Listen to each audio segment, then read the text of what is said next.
আমরা রাজনগর উপজেলা থেকে এসেছি।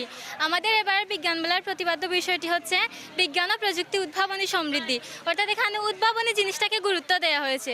তো আমরা আমাদের বিজ্ঞান মেলার প্রতিপাদ্য বিষয়টি মাথায় রেখেই আমাদের উদ্ভাবনী শক্তিকে কাজে লাগিয়ে নিয়ে সেটি একটি উদ্ভাবনী প্রজেক্ট। আমাদের এই প্রজেক্টটির নাম হচ্ছে টেকনোলজিক ভিলেজ। বিজ্ঞান ও প্রযুক্তি উদ্ভাবনেই সমৃদ্ধি, এই স্লোগানকে সামনে রেখে ৪৫তম জাতীয় বিজ্ঞান ও প্রযুক্তি সপ্তাহ ২০২৪ আজকে আমাদের মৌলভীবাজার জেলায় আমরা দুদিনব্যাপী বিজ্ঞান মেলার উদ্বোধন করলাম। এবং এখানে আমাদের মৌলভীবাজার জেলার ৭টি উপজেলা থেকে যে বিভিন্ন স্কুল আছে, বিভিন্ন স্কুলের শিক্ষার্থীরা তাদের বিভিন্ন প্রকল্প আজকে উপস্থাপন করছে। এবং আমি কতগুলো স্টল অলরেডি দেখে এসেছি। আমরা সবাই জানি যে আমাদের যারা আমরা আসলে বিভিন্ন ধরনের মেলা করে থাকি, একুশে মেলা হচ্ছে, শিল্প মেলা হচ্ছে, বিভিন্ন ধরনের মেলা হচ্ছে। তবে এই যে বিজ্ঞান মেলা, এই বিজ্ঞান মেলা আসলে শিক্ষা। আমাদের প্রথম প্রকল্পটি হচ্ছে নিরাপদ রেল লাইন। আমরা অনেক সময় দেখি যে অনেক অসাধু ব্যবসায়ীরা বা অসাধু মানুষরা আছে যারা রেলের পাত চুরি করে কেটে নেয়। আমরা এমন একটি প্রকল্প তৈরি করেছি যার ফলে রেলের পাত যদি কেউ কেটে নেয় তাহলে আমাদের স্টেশন মাস্টারের কাছে একটি অ্যালার্ম বেজে উঠবে এবং একটি লাইট জ্বলে উঠবে, যার ফলে আমাদের স্টেশন মাস্টার খুবই সতর্ক হয়ে যাবেন এবং রেল চালককে একটি বার্তা প্রেরণ করবেন, যার ফলে স্টেশন মাস্টার রেল চালককে একটি বার্তা প্রেরণ করবেন এবং রেল চালক ট্রেনটি থামিয়ে দেবেন, যার ফলে আমরা অনেক রেল দুর্ঘটনা থেকে রক্ষা পেতে পারবো এবং অনেক মানুষের জীবন বাঁচাতে আমরা পারবো।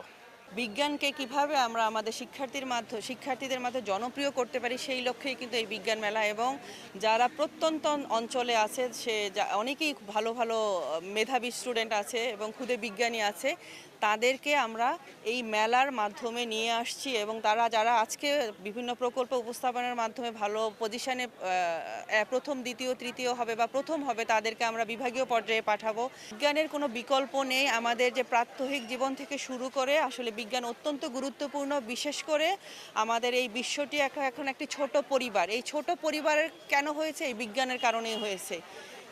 আমি আশা করছি এই যে আমাদের ৪৫তম যে বিজ্ঞান মেলা, সেই বিজ্ঞান মেলায় আমরা তরুণ বিজ্ঞানীদেরকে আমরা বেছে নিয়ে আসতে পারবো। এবং আশা করছি ওদের মাঝ থেকেই আমরা আমাদের বড় বড় বিজ্ঞানী বলতে আমরা যে জগদীশচন্দ্র বসু এরকম বিজ্ঞানী পাবো। প্রজেক্টটি আছে সেটা হচ্ছে wifi power backup and power bank.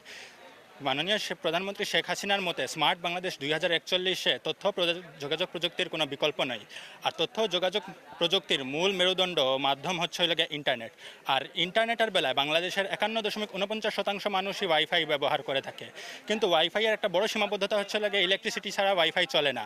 R IPS যেহেতু সারাটা ঘর বাড়ি চালায় আর যেহেতু অনেক বেশি মূল্যবান, তাই সবাই আইপিএস ব্যবহার করতে পারে না। আর সর্বোচ্চ 3 থেকে 4 ঘন্টা এটা ব্যবহার করা যায়।